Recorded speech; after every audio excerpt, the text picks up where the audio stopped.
Hello, friends. Hey, welcome on this platform. Senator Cletus is my name. Appel téléphonique entre Sébastien Lecornu et Sergei Shoigu. Un appel téléphonique deux versions. Et c'est clair. Vous ne devrez jamais croire à ce que les autorités françaises disent. Vous ne devrez jamais croire à ce que les autorités américaines disent quand ça concerne l'intérêt à l'international. Ne croyez jamais ces gens-là. Vous ne devrez jamais croire aux Occidentaux. Quand les Occidentaux font face aux Africains ou au Sud global, il ne faut jamais les croire parce qu'ils sont les apôtres de la manipulation, les apôtres du mensonge. C'est très important de le savoir. Et comme je le dis souvent ici, si les Occidentaux aiment un Africain, il faut détester cet Africain. Si les Occidentaux commencent à encenser un Africain, il faut savoir que c'est un traître. Vraiment, ne vous trompez jamais. Souvent, certaines personnes se trompent de bonne foi, mais d'autres de mauvaise foi. Je m'adresse à ceux qui se trompent de bonne foi. Ils ont toujours menti et ils vont continuer toujours de mentir parce que l'hégémonie est basée sur la manipulation et le mensonge. Ah oui, Macron commence à baisser d'un cran après avoir insulté la Russie, dit comment c'est pas exclu d'envoyer des troupes. Il part à Brasilia. Je vous avais dit ici que Macron est parti à Brasilia pour demander à Lula de parler à Vladimir Poutine. Je vous avais dit ici, allez regarder les archives, les amis. Concernant Macron à Brasilia, quand il dit qu'il veut dialoguer avec Vladimir Poutine. C'était le but de son voyage. Les autres, là, c'était pas ça. Macron est allé là-bas pour cela. Parce qu'il avait été isolé, humilié en Europe et autres. Et les gens lui ont rappelé que la France avait quand même une puissance diplomatique pour régler les crises. La guerre des Khmers rouges, on peut. Donc, cette France n'est pas un pays qui peut faire la guerre. C'est un pays faible. Dans l'histoire, la France a toujours perdu ses combats, ses guerres. Mais la France a toujours réglé les problèmes diplomatiquement. Et c'est là, on ne peut pas les enlever, cela, les amis. Mais quand il finit de dire ça, quand vous avez les gens comme Macron, qui ne sont pas intelligents, il n'est pas sage, il n'est pas intelligent, qui passe le temps à raconter des choses, il dit un truc le matin, le soir, il change ce qu'il a dit lui-même. Voilà le personnage de Macron. Et il a entouré des gens comme ça. Il a envoyé son ministre des Affaires étrangères en Chine. Même façon, parce qu'il voulait que les Chinois l'aident à discuter avec Vladimir Poutine. Et comme je le dis souvent, Poutine ne peut pas discuter avec quelqu'un qui passe son temps à publier des discussions privées à la télévision. Ça fait trop gamin, ça. Non, les amis? Oui.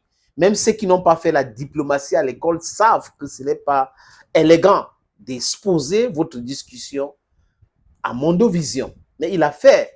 Et aujourd'hui, comme depuis près de 18 mois, il n'y a pas de contact entre la France et la Russie, il a tout fait pour le faire. Mais après, n'oubliez pas aussi que c'est l'attentat de Moscou. La France a tout fait pour essayer de se justifier. Les Américains, les Français, les Otaniennes ont essayé de dire que non, ce n'est pas l'Ukraine. C'est-à-dire que les secondes après qu'il y a eu cet attentat, ils ont commencé, non, ce n'est pas l'Ukraine, ce n'est pas l'Ukraine. Qui s'accuse ou qui s'excuse, s'accuse. Je répète, qui s'excuse, s'accuse. Et celui qui explique trop a quelque chose qui cache. Pourquoi, après l'attentat de Moscou, les Occidentaux ont commencé à s'expliquer, oh, tout ça. Et a dit, ce n'est pas l'Ukraine. Pourquoi? Ça veut dire qu'ils ont beaucoup d'informations qu'ils devraient quand même partager avec la Russie. Maria Zakharova avait dit, mais si vous en savez beaucoup, partagez ça avec nous. Jusqu'à aujourd'hui, on n'a pas l'ombre de commencement, de début, de partage d'informations sensibles concernant le terrorisme entre les Américains et les Russes, alors que les Américains, on avait alerté les Russes, ils disent non, c'est faux et archi faux, les amis. Donc, je crois les Russes. Je crois les Russes parce que les Américains ont toujours menti. Quelqu'un qui a toujours menti a ça dans son ADN et un mythomane. Et un mythomane ment même pour rien. Donc, du coup, moi, je ne peux pas m'azader à croire ces gens-là. Non. Les Russes, de façon minimale, ont accepté que le ministre français de la Défense puisse parler avec Sergei Shoigu. le très talentueux, le très courageux ministre de la Défense russe. Sébastien Lecornu a été instruit par Emmanuel Macron de discuter avec lui. Et fini de discuter, les Russes disent ce qu'ils pensent. Et vraiment, honnêtement, les amis, les Russes sont des gens pragmatiques. Et quand les Russes disent, on a dit, c'est clair. Ils ne sont pas là dans les micmacs. Parce que la Russie, c'est un très grand pays. Shoigu n'a pas commencé à communiquer. Mais qui commence la communication? C'est Sébastien Lecornu. Toutes les chaînes françaises se sont réjouies de cette coup de fil. Toutes les chaînes françaises ont vu la puissance diplomatique de la France.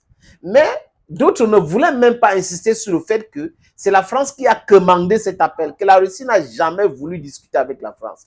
Parce que la Russie avait dit depuis longtemps que les seules personnes qu'il faut discuter avec, c'est les États-Unis d'Amérique, que l'Europe, ça ne vaut pas la peine. Ce sont des vassaux, c'est des gouvernements fantoches qui sont en Europe, dirigés par les Américains. Donc, ce n'est pas la peine de discuter encore avec eux. Il faut discuter une fois avec les États-Unis d'Amérique.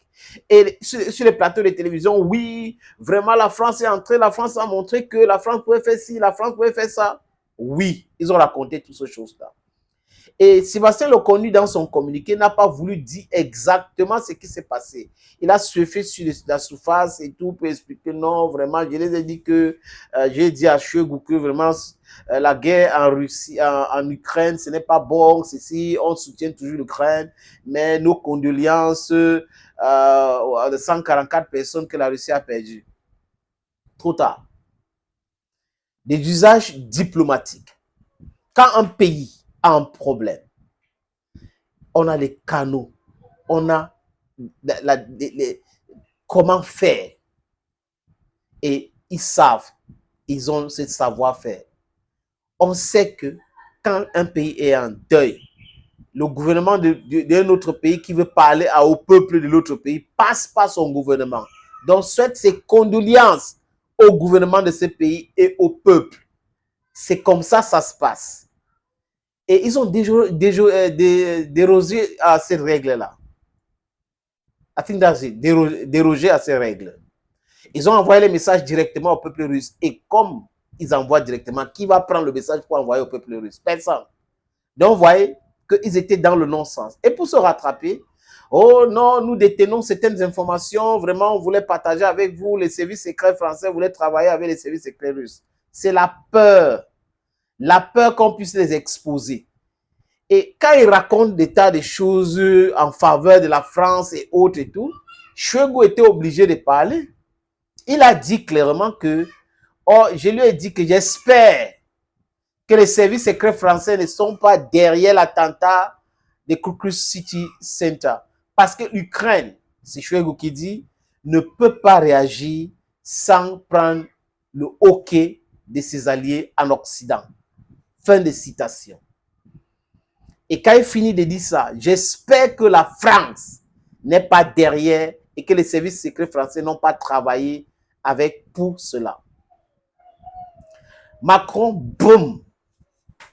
Il était inauguré la piscine olympique et d'autres sites pour les Jeux olympiques d'été.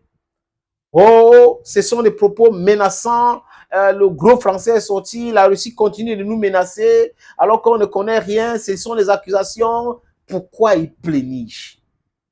Shoigu a dit, j'espère que les services secrets français ne sont pas derrière. Parce que l'Ukraine ne peut pas agir sans avoir le hockey de ses alliés. Pourquoi la France pleure actuellement? Pourquoi Macron pleure actuellement? Les menaces à quel niveau? Donc, ça veut dire que vous en savez beaucoup. Nos services voulaient collaborer pour partager les informations sur le terrorisme. Pourquoi pas avant? Et le gars dit que Macron, que la Russie veut déstabiliser les Jeux olympiques de Paris. Donc, vous comprenez que la démarche d'Emmanuel Macron à Brasilia avec Lula, envoyé son ministre des Affaires étrangères en Chine, les Russes ont refusé de parler avec lui, donc le ministre de la Défense, discuter avec l'autre. C'est une façon de pouvoir demander aux Russes, non, vraiment, on veut collaborer avec vous, vraiment, ne nous attaquez pas, ne laissez pas les gens nous attaquer, autres. Voilà cela. Et un monsieur, un autre menteur patenté qu'on appelle François Hollande, s'élève et dit, il faut couper tous les liens des canaux ou couper tous les contacts avec avec la Russie. Le Drian aussi sur Sud Radio, je crois que c'était France Inter que François Hollande était. Sud Radio a accueilli Jean-Yves Le Drian, l'ancien ministre des Affaires étrangères, l'ancien ministre aussi de la Défense. Oh, vraiment, ce sont les accusations. Pourquoi vous vous expliquez aujourd'hui? Pourquoi ces gens s'expliquent aujourd'hui?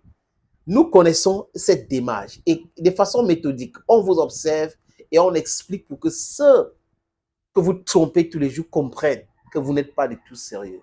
Pourquoi la France a-t-elle peur des attentats lors des Jeux Olympiques? Pourquoi la France pense que la Russie va réagir pour faire attaquer les gens? Pourquoi? Si la France ne connaît rien à ce qui s'est passé à Kukush Center, City Center à Moscou, qui s'excuse, s'accuse. Qui s'excuse beaucoup, s'accuse. Les amis, quand vous avez le mauve, vous devez vous boucher les narines, nettoyer les narines.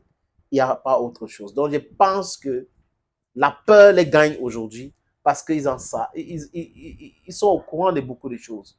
Hein? Ils savent beaucoup et ils connaissent beaucoup de Russes. I don't know how to put these things. Ils connaissent les Russes. Ils savent que les Russes peuvent réagir et brutalement à la guerre comme à la guerre. Vous m'attaquez ou vous complotez pour qu'on m'attaque. Ben, je complote pour qu'on vous attaque aussi. Je répète, personne ne doit souhaiter les attentats. Et il faut tout simplement arrêter tout cela qui était derrière cet attentat de Moscou et les punir comme il se doit. Thank you, friends. Thank you again and bye-bye.